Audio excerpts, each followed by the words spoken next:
I'll never go to a pub again. Hello, 안녕하세요. I'm Shandor. Welcome to Cinemarea, where we only talk about South Korean movies and dramas. How many of you have heard of the 2020 thriller Fanfare or Fanfare? I'm guessing not many of you. I also stumbled upon this one accidentally, but I'm happy to talk about it.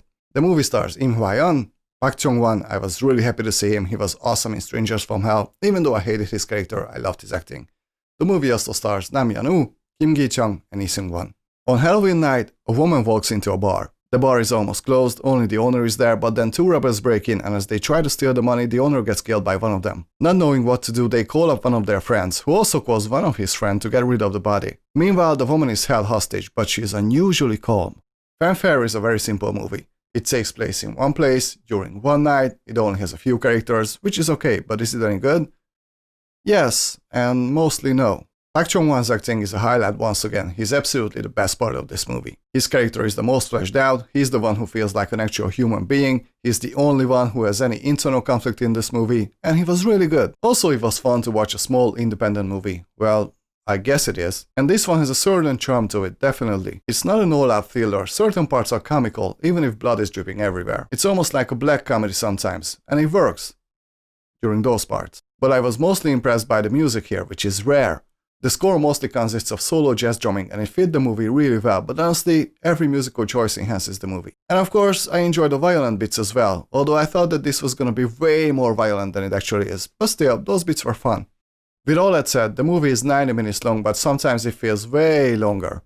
Honestly, not much happens in this film. Most of it is just shady characters having boring, idiotic conversations, but there's nothing really to move the plot along. Granted, the plot is paper thin, so there's really nowhere to move. I think that when you're doing such a confined movie like this one, you need strong characters in order to keep our interest in the movie, and that's where Fanfare fails the most. These characters are really bad.